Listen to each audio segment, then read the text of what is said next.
David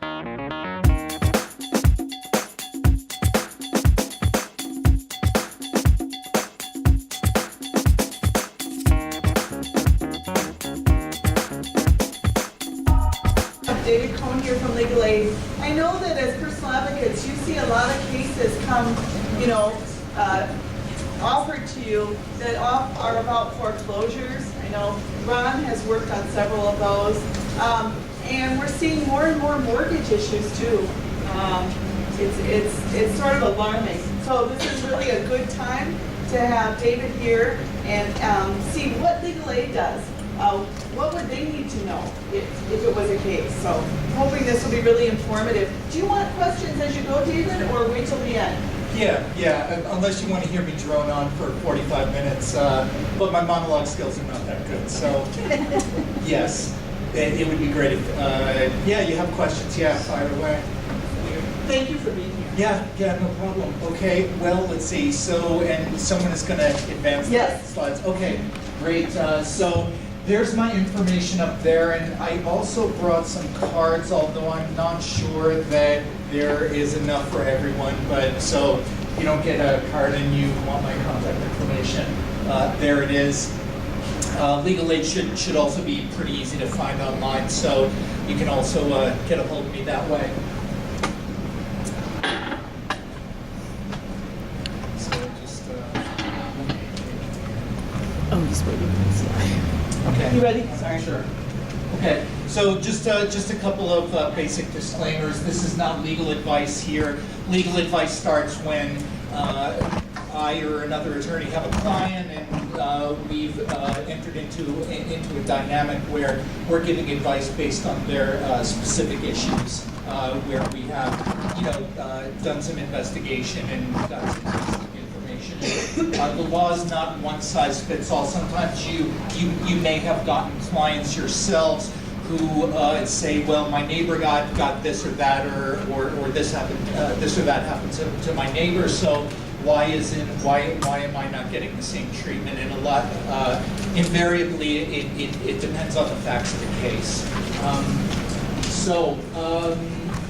And also, the content in this PowerPoint, I can't go into every nook and cranny of the law that applies, so this is general and it may be subject to some exceptions. So, if you have a situation where a person asks some very, very general question about the law, for instance, you might want to, you might be able to give them some very general information, but you may want to say, well, this isn't legal advice, and if you want legal advice, you should really go to, try to go see an attorney about your situation.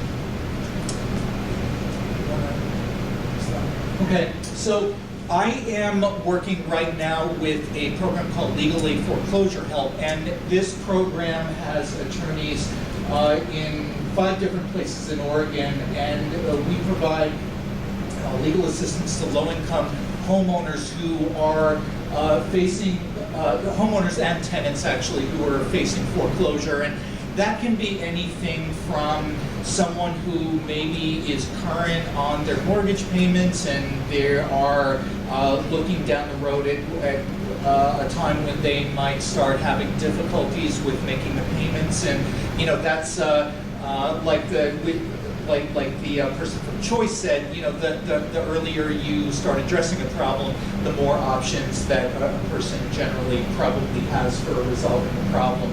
And if we're a few months out from a problem ending in foreclosure versus the day before a foreclosure sale is scheduled, obviously there's can be a lot more options open to the person.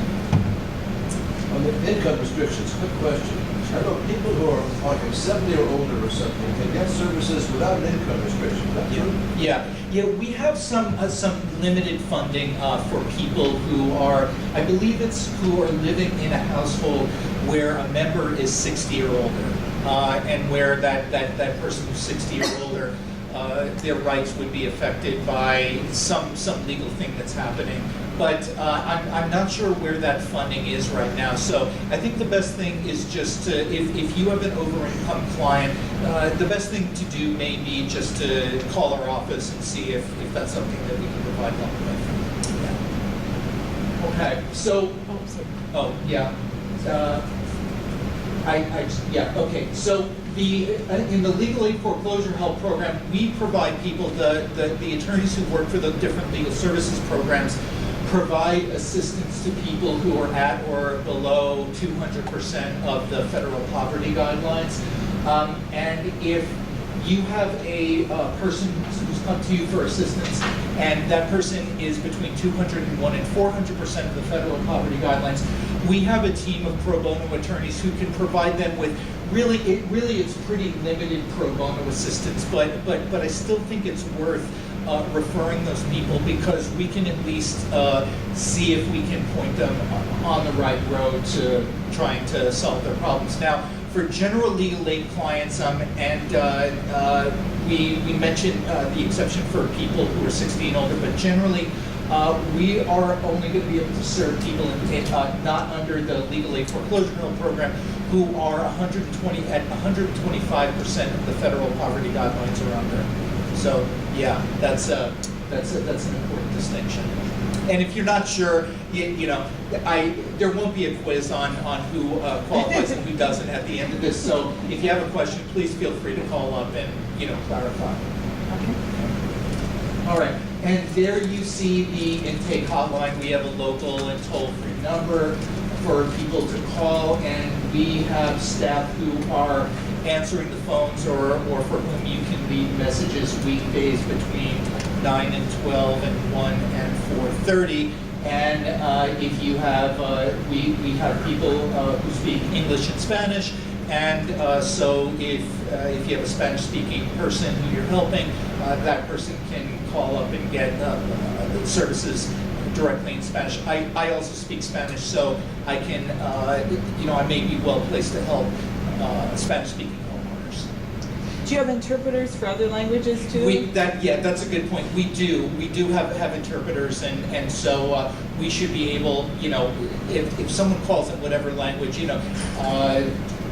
we obviously have to get through the initial kind of contact. I don't speak English, I speak whatever language I speak, and so we do have interpreter services that we use free of charge.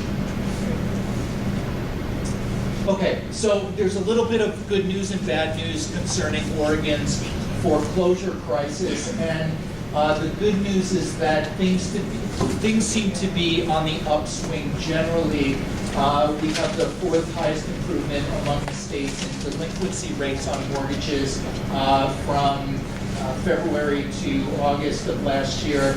And the bad news is that we are still, we've been in this foreclosure crisis for, almost 10 years now, and the bad news is that we're kind of still in the thick of it. Things do seem to be improving, but there are still a lot of people out there who are needing assistance with this stuff. Quick question again. On subprime mortgages, fraudulent mortgages essentially, are you still getting a percentage of those? Making sense there? They really shouldn't have been in foreclosure, basically. Yeah. We're still seeing a trickle of those things, and a lot of times those mortgages were given, maybe from about 2005 to 2007, right before the trouble hit the fan. And so a lot of times, we can help those people, but maybe not unwind their mortgages that they got in the first place. We can't sort of go back to 2005. We can't unwind the mortgage because a lot of times the statute of limitations on claims that would enable us to do that would have expired by now. But there are a number of tools that we can still use to be able to help people resolve their problems. And are older adults especially affected by foreclosure? We do see a steady stream of older adults. We see really a mix of old and young people, and I'm going to talk a bit about reverse mortgage situations in a bit. And we do see a number of those cases where people are struggling to deal with default situations on where they haven't paid their taxes and homeowners insurance, and the reverse mortgage lender wants to foreclose, or there may be people whose parents have had a reverse mortgage and they've passed, and now it comes time for the family to try to save the home, and so we do get people in those situations too. Those seem to be the main problems there. Yeah. All right. Okay, so here are some typical problem scenarios where a client is having trouble making payments for whatever reason. Someone might have lost their job, they may have added expenses, they may be going through a divorce that's impacted their ability to make payments. A lot of work we can do is help people who are trying to get a loan modification. Things seem to have gotten a little bit better, but a lot of people find themselves trying to get loan modifications from their mortgage companies, then their mortgage companies are not acting in good faith and really are giving the client problems in working through the process. And so that's something that we can often straighten Can out. I ask a question about that? Most I have seen are people where the loan servicer loses the paperwork, does this stuff. These are people who doing stuff on their own and they can't. What remedy is there to hold the loan servicers accountable for their lack of processing? Well, there are a variety of ways that you can go about solving that problem, and one of them, it probably depends on the particular circumstances, but there are a number of statutes and regulations that address problems like the one that you've mentioned. The new Consumer Financial Protection Bureau at the federal level has pretty specific regulations. There's in the Federal Code of Regulations, there are some regulations that specifically speak to the duties of loan servicers to process loan modification applications in a particular way. Oregon law also has there's an Oregon law called the Unlawful Trade Practices Act, and under the Unlawful Trade Practices Act, the Oregon Department of Justice has promulgated some rules that require that the loan servicers act in good faith. And if you have a situation where a person is continuously submitting documentation to a loan servicer, which is the mortgage company more or less, and the mortgage company is continually losing the paperwork, then arguably that's a violation of the servicer's duty of good faith under Oregon law. And so we may be able to bring claims against them, or we may be able to use potential claims against them as a way of breaking through the logjam and creating a situation where loan servicer actually stops losing the paperwork. Excuse me, David, I'm thinking because it's on the typical problem scenarios, that this is not a rarity. This My is rose-colored glasses just came off. Okay. This happens an awful lot. yeah. This is a pretty typical With the problem. loan servicers being delinquent. Yeah. And so we, their problems come in waves, and so we really, I guess my basic advice would be that if you have a person who has been going through the loan modification application process and facing any kind of problems, I mean, too often people try to solve this problem on their own, and years go by, and people really, and I suspect that a lot of times the loan servicers are counting on people just giving up from the frustration, and so it's better to nip it in the bud if possible. Thank you. Lots of times, you're not supposed to do it on your own, and so you tell people to contact an attorney. Hopefully you get a pro bono attorney. And you said limited, that there was limited pro bono services. And what do you mean by limited? Like a phone call or more than a phone call? Yeah, that's a good question. Okay, so let me clarify. If a person is between 0 and 200% of the federal poverty guidelines, legal services attorneys in one of those 5 cities that were mentioned can provide varying levels of service for free. Okay, and that ranges from anything from brief advice to full representation in a lawsuit. or other services. Now, if a person is between 201 and 400% of the federal poverty guidelines, what we can do, we have a lineup of pro bono attorneys, and usually I think what happens is that they can provide up to an hour of a free consultation to get the person on the road to doing whatever they need to do. Now, after that, it's possible that the client and the attorney could negotiate some kind of fee structure that would be affordable to the person. Another possible resource is the Oregon State Bar Lawyer Referral Service, and the Lawyer Referral Service has a modest means program, and that program, the way that program works, if there's an attorney available, and I think there generally will be an attorney available, the person is entitled to up to a half an hour of an initial consultation for up to a fee of $35, and then after that, the way that it generally works, although it may be flexible, is that the client would then be charged on a sliding scale basis a fee of somewhere from $60 an hour to $100 an hour, something like that, which is, normally less than what attorneys charge. So that could be it. How do organizations like Hacienda fit into this? Okay, that's a good question. I may or may not have a slide, but I'll address it now. Okay.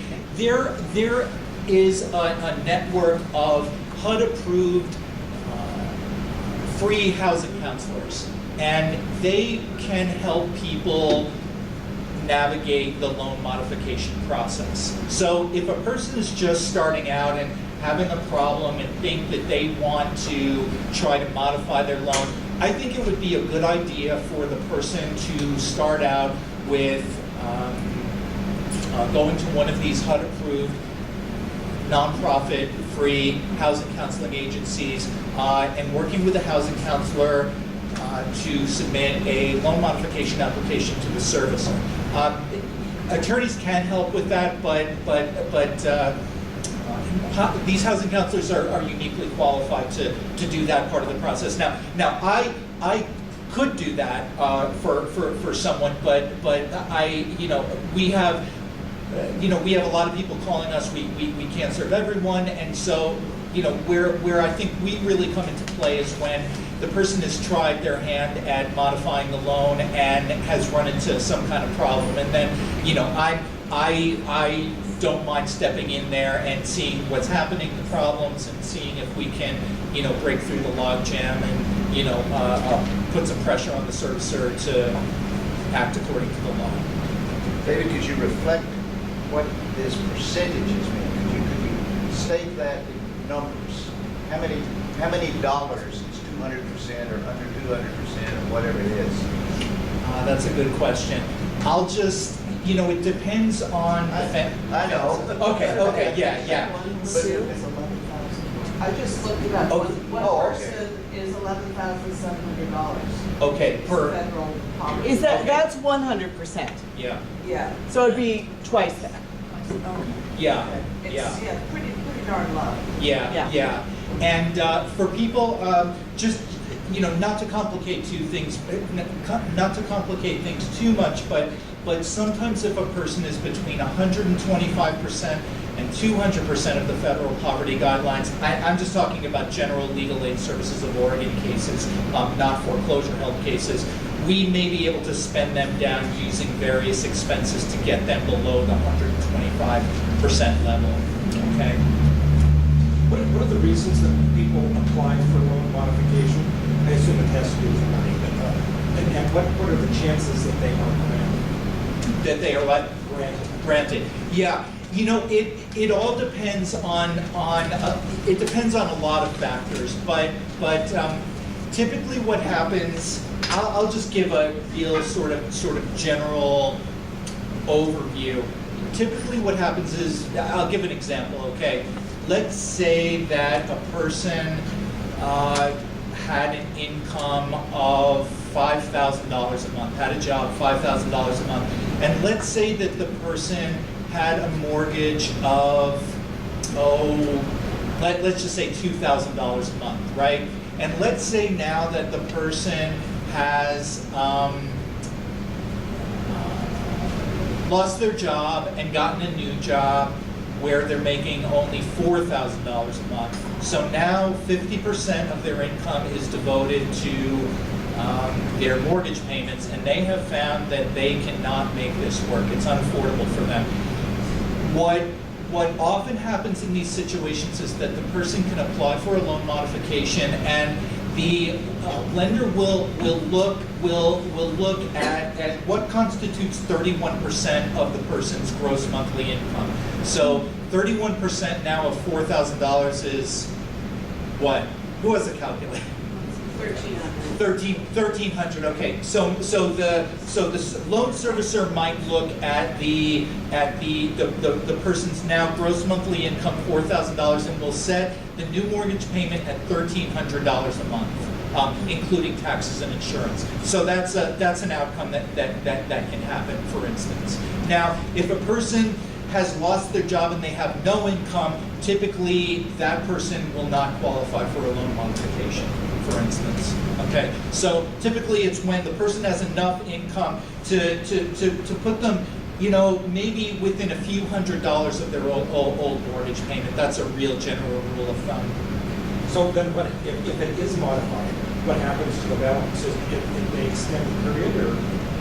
Yeah, what they'll do often is that they will set the interest rate, they'll lower the interest rate to 2% a year for the first 5 years of the loan modification. And then what happens is that it will slowly step up by 1 percentage point a year until it reaches, for just to oversimplify things a little bit, the going market rate. So let's say the going market rate is 4.25%. So in year 6, it would step up to 3%, year 7, 4%, year 8, 4.25%, and let's say that the loan modification sets the term at 30 years from the date of the loan modification. So from year 8 to year 30, it would be set at 4.25%. And sometimes, I mean, there are all different flavors of loan modifications, and sometimes it comes with principal forgiveness, sometimes it comes with principal deferment, so they'll put a bunch of the money owing on the back of the loan, and that'll be due when, you know, the house is sold or the person refinances or something like that. So the lender shares some of the pain. The lender shares some of the pain. Now, the federal government has tried to step in and reduce some of that pain by paying lenders some incentive for modifying people's loans. So that's, yeah. In the past, it's been true, I've found that they don't really look at your paperwork or consider a modification unless you're behind. Is that still true? That often is true, although in general, the law makes it pretty clear that a person, in fact, does not have to be delinquent on her loan in order to get a loan modification. I'm not recalling the legal standard off the top of my head, but it's something like if it's reasonably foreseeable or reasonably imminent that the person is going to fall behind on her loan, cannot afford it anymore, then in general the servicer is required to consider the person for a loan modification. Yeah. Now in the past, a lot of loan servicers have given their customers bad advice. Oh, well, you're current on your loan. You missed 3 payments. Don't make your next 3 payments, and we'll give you a loan modification. And I mean, they've really just thrown people under the bus repeatedly with that kind of negligent advice. That seems to happen less and less, but you know, I would still be look out for that. You know, the best thing a person can do is keep paying the loan, and you know, try to work out a modification in the process. Is credit rating affected? Sorry. Is a person's credit rating affected? Yes. When a person gets a loan modification, yeah, a person's credit rating will be affected. I mean, generally when people come to me seeking to get a loan modification, I mean, they're primarily interested in saving their house. And so, you know, it's better to get a loan modification for a person's credit than it is to do a short sale or lose the home through foreclosure or do a bankruptcy. So when they do the loan modification, are they going through the original bank that they've already been with, or are they shopping around and applying a whole new loan? When they're doing the loan modification, they are going through their current mortgage Through the company. current, okay. Yeah, Okay. yeah, that's. So they're trying to work with them. and- Right, okay. that's how it generally works, Okay. yeah. Okay, sure. Was there some kind of a program that was through the unemployment office where somebody became unemployed and they could apply and have a certain amount of money deducted from their mortgage, and as long as they lived in the house for 5 years or something, it was kind of a forgiveness, a principal forgiveness?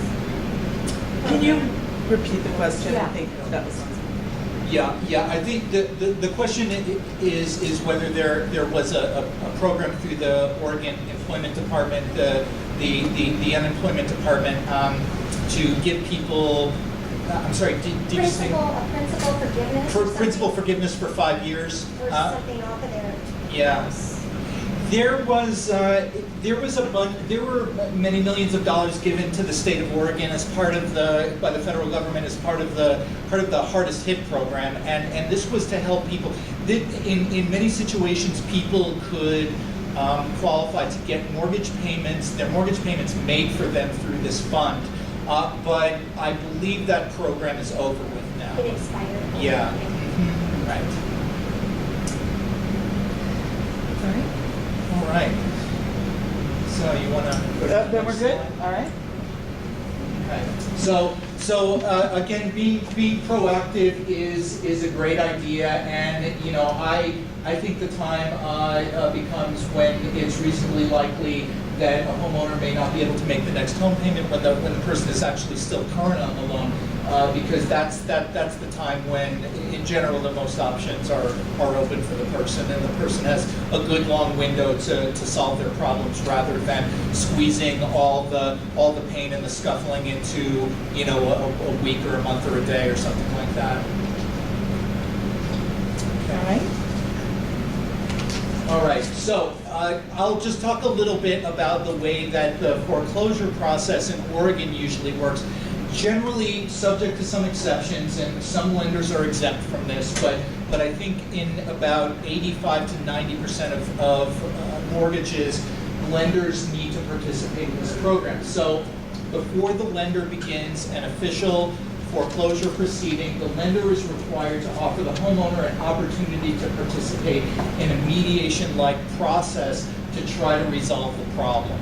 Okay, and the homeowner can also initiate this process upon obtaining a certification from one of these HUD-approved nonprofit housing counselors that the person, and I don't have the legal standard off the top of my head, but it's something like the person is having significant enough difficulties to where it would be worthwhile for the person to meet with the lender to try to resolve the problem with the loan.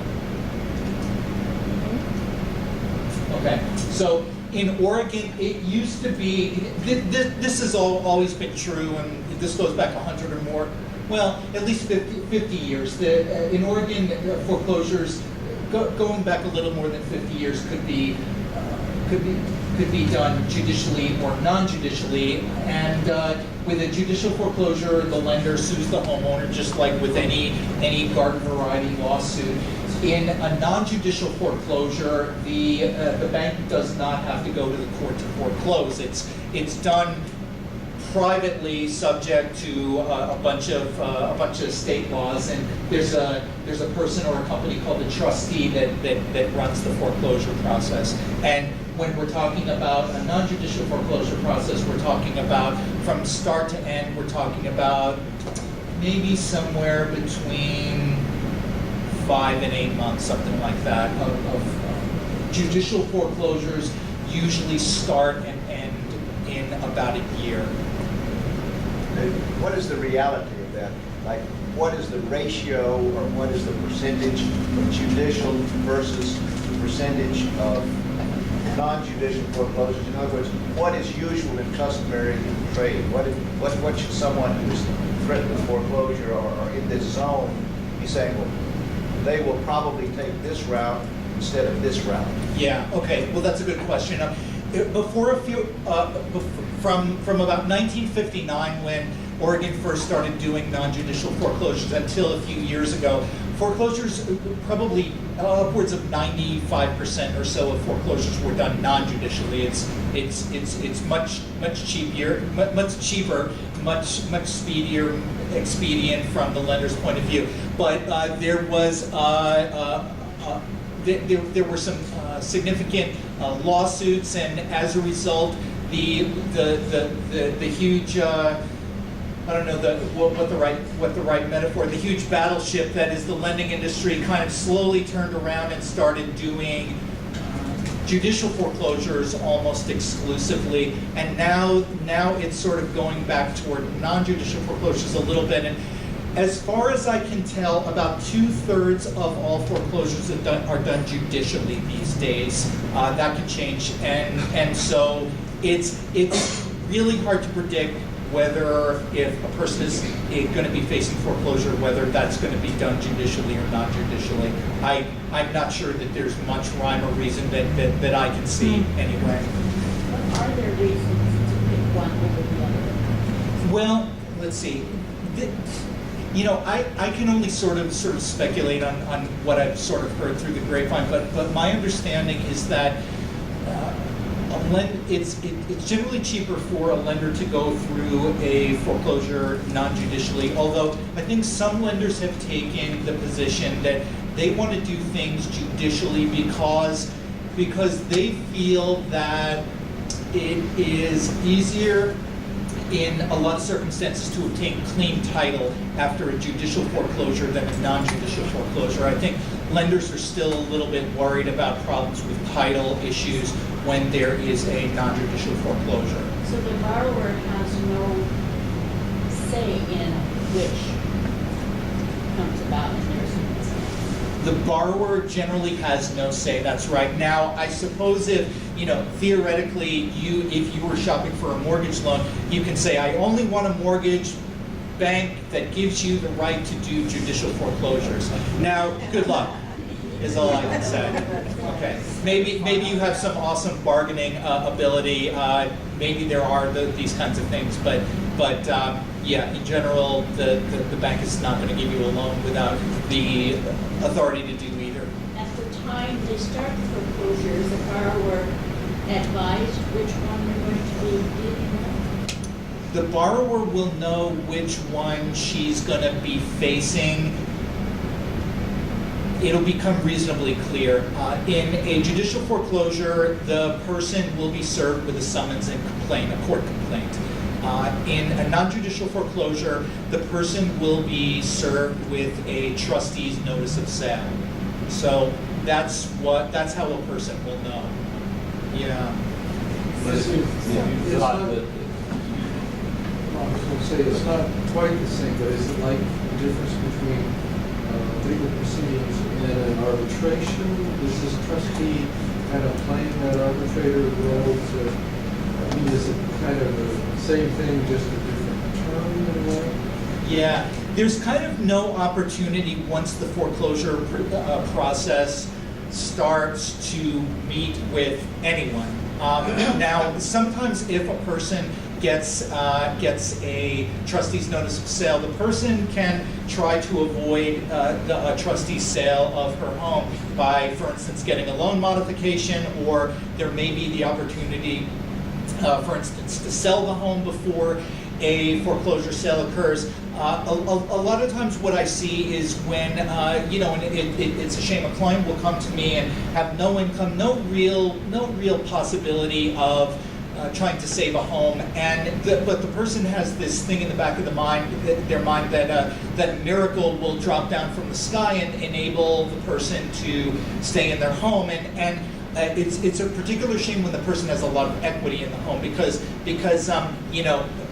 if the person can get out ahead of the trustee's sale and sell the home themselves and pay off the loan, when they have a lot of equity, that will be generally a really good result because when there's a foreclosure auction, often the trustee's sale will result in a sale for, just the amount that's owed on the loan, for instance, and will wipe out any equity that the person has. So it's a good idea often for the person to, know when to cut their losses. Would you advise them to try and sell it, particularly if they have a lot of equity?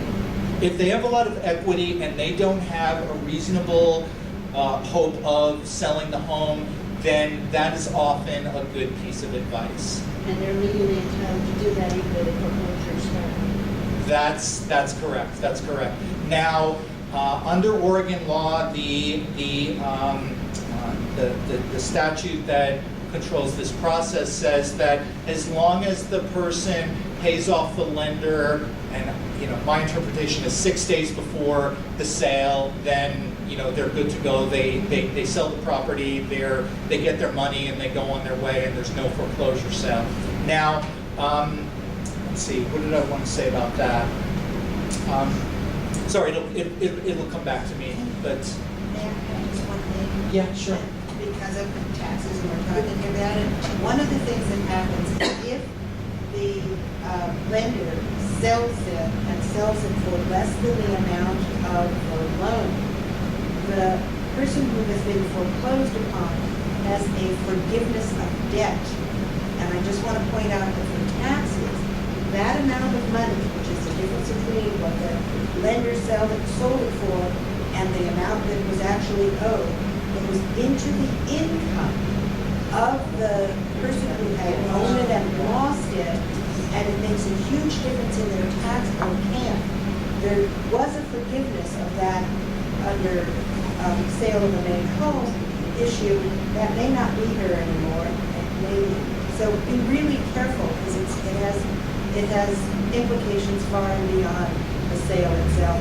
And I will tell you from experience, those lenders aren't looking for anything but their money and to get rid of the property. They don't care what they sell it for because they know they're home free. Because often they've loaned a whole lot more on it than what it was worth, and they got their money over the years, and they really don't care. Other than that, I think they're just fine. Excellent. Well, let me just follow up. That's an excellent point. That's an excellent point. And just to add to something like that, to that subject, our beloved U.S. Congress, speaking of people we all love, got together and extended that law that renders cancellation of indebtedness income from the sale of a primary residence to be forgiven. That income is rendered non-taxable. So you'd want to contact a tax professional to get the ins and outs and the wrinkles of that. And there may be other ways of avoiding tax liability on debt like that if this doesn't apply. For instance, there's an insolvency exception. And let's see, there's, if a person is particularly low income, they can sometimes enter into currently not collectible status, which won't necessarily get rid of the tax debt, but may defer it. Okay. All right. Okay, so if a lender successfully completes the Oregon Foreclosure Avoidance Program process, then it can get what's called a certificate of compliance, and that will, that will enable them to proceed with a formal foreclosure proceeding, judicial or non-judicial, for up to 1 year from the date of the certificate of compliance. Now, what often happens is that a non-exempt lender, a lender that is required to participate in the program, if they don't obtain a certificate of compliance before the judicial foreclosure proceeding, but they decide to file a judicial foreclosure proceeding anyway, the homeowner may be able to get that case dismissed. It's not an absolute barrier to proceeding with the judicial foreclosure, but I've never heard of a lender proceeding with a judicial foreclosure without getting a certificate of compliance, although theoretically under the law it's possible. Okay, but the failure to get a certificate of compliance is an absolute bar to proceeding with a non-judicial foreclosure. Okay. What entity does the lender go to get that certificate? This is a program through the Oregon Department of Justice. And so what happens is that the lender will send a notice to the Oregon Department of Justice saying, we are requesting that we go through the Oregon Foreclosure Avoidance Program. And then the Oregon Department of Justice it works with a private contractor, but essentially it will then send a notice to the homeowner saying, your lender is offering you a chance to participate in the Oregon Foreclosure Avoidance Program, this mediation-like process. And basically what it entails is that if the borrower wants to participate in this process, she pays a fee, and then there will be a series of document exchanges and one or more meetings with this person called a facilitator, who's like a mediator, not exactly, but something close to that, and representatives of the lender, and there will often be a housing counselor, and I go to these on a semi-regular basis, and we try to work something out, and at the end of the day, any number of things can happen. Sometimes the person will walk away with a loan modification or some kind of other resolution. Sometimes the lender will not give the person a loan modification, but the lender will not do what it's supposed to in terms of giving the required information to the borrower, and then I can step in and say, lender, Oregon Foreclosure Avoidance Program, don't give the lender a certificate of compliance because the lender has not provided all the documents that it needs to provide to my client. And so then what happens is that the lender will lick its wounds and start the process over again. But often it's been my experience, and what I've seen is that sometimes the lender will make this mistake over and over again, and it's possible that the borrower will be able to stay in their home for months, a year or more, while they hopefully get their finances straightened out and get themselves in a position to get a loan modification, for instance. So that may be possible. Okay, so there are any number of options for a homeowner who is facing a problem with her loan. We've talked about a lot about loan modifications. A short sale is another process, and a short sale is simply when a person cannot sell their home for enough money to pay off the loan. And then a lot of times what happens is that the borrower can get permission from the lender to sell the home for less than it's owed, and the borrower can go on her way. Now, and sometimes a lender will offer the borrower a few $1,000s in order to go through with a short sale. So there may be some incentive for the borrower to do that. The question, housing prices are going up. So I get a loan on a $300,000 house, which is now worth $400,000. But with interest, what I owe on the loan may be $500,000 or $600,000.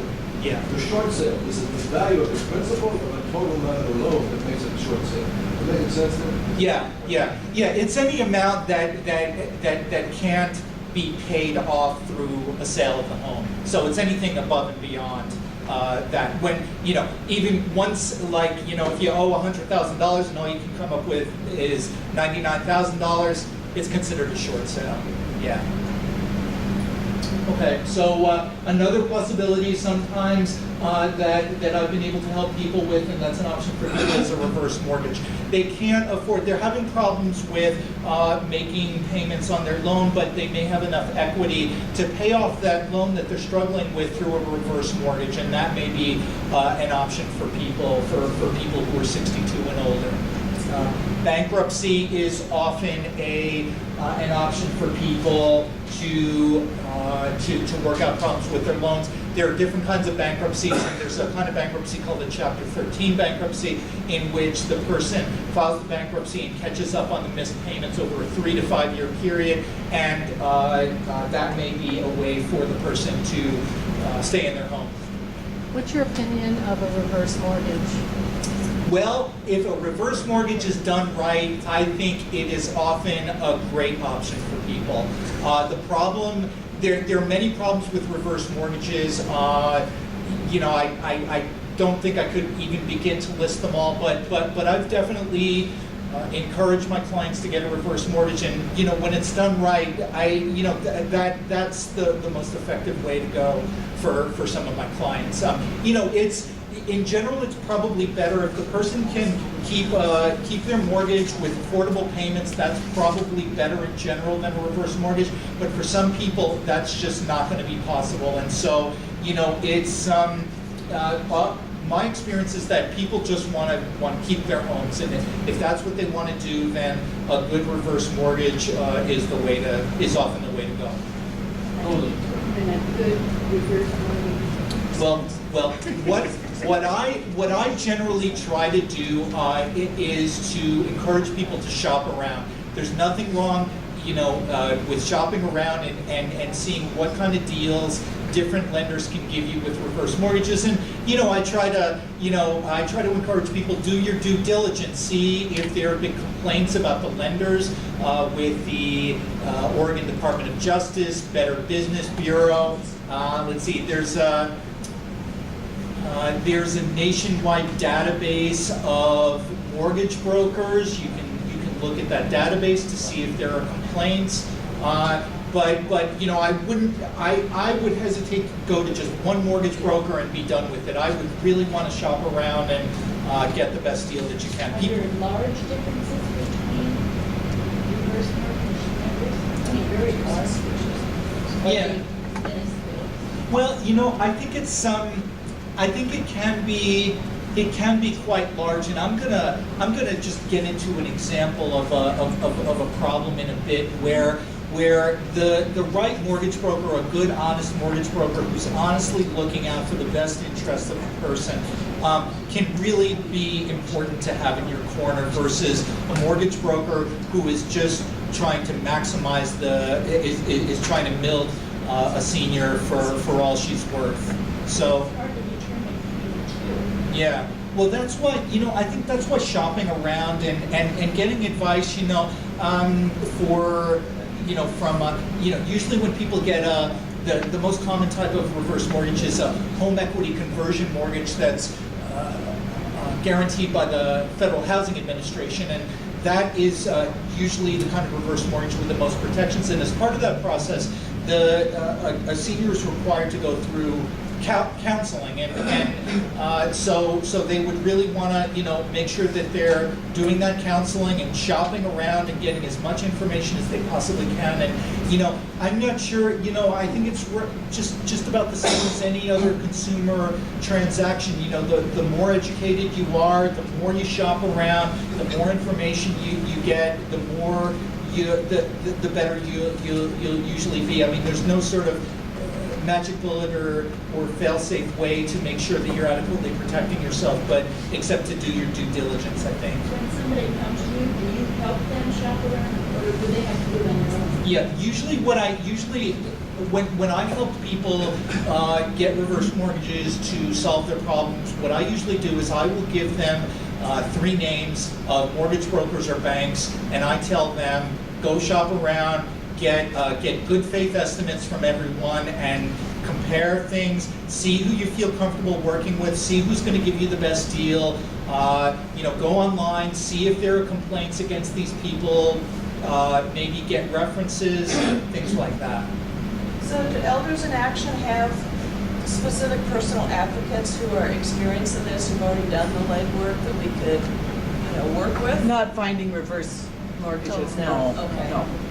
I just wondered if there's some of the volunteers were. Well, reverse mortgages, you explain it to the client. Yeah. Understand it? Yeah, I explain the basics. I mean, there are some wide misunderstandings about reverse mortgages, and I go through the basics of what it entails, and I talk about why it might be advantageous or why it might not be advantageous for them. So I talk about the thing itself, and then sort of the larger context for why it might or might not be helpful. In my experience. Yeah. A definition. Yeah, well, do you want to go to the next one? Or Ron, what, you want to say something first? Oh, I was just going to say, in my experience, trying to explain it to somebody Yeah. is It's very difficult. Very difficult. Very Yeah, difficult. yeah. Even somebody that's experienced with the regular mortgage. Yeah, yeah. Well, you know, and I do have a series of slides, so maybe this will help demystify it a little bit. Okay, so it's generally available to people who are 62 and older with sufficient equity in their homes. Okay, and generally the lender provides the borrower with proceeds of the reverse mortgage loan in one or more lump sums or recurring monthly cash payments. So maybe it would help if I gave an example of how this might work, a hypothetical example. Let's say that you have a home, let's say that you're 62 years old and you have a home that's worth $400,000, and let's just say you don't have a mortgage on it, right? So depending on the equity, the value of your home and your age, you qualify for a certain amount of reverse mortgage proceeds. So the more your home is worth, the more you qualify for. The older you are, the more you qualify for. It's kind of an annuity idea. So and generally, if you go in, this is sort of very this is maybe oversimplifying it a little bit. If you go in, you have that $400,000 home, let's say you qualify for a $200,000 reverse mortgage. Now, in the past, you could walk out of that closing after a few days with a $200,000 check. That is not always the case now. The case now is that you would be entitled to a certain percentage, and I don't recall off the top of my head what that is. I want to say it's about 50%. So you might be able to walk out of there with a $100,000 check, and then you might be able to get the rest of that money in a year, something like that. A reverse mortgage counselor or a reverse mortgage broker should have that information at the tip of their fingertips. Now, another way that the proceeds can be spread is through like an annuity type thing, where the person is entitled to some payment, a monthly payment over the rest of their lives, for instance. And you can, my understanding is that you can change from one to another midway through the reverse mortgage if you want to, under some circumstances. Okay. Now, a lot of times people, let's say in that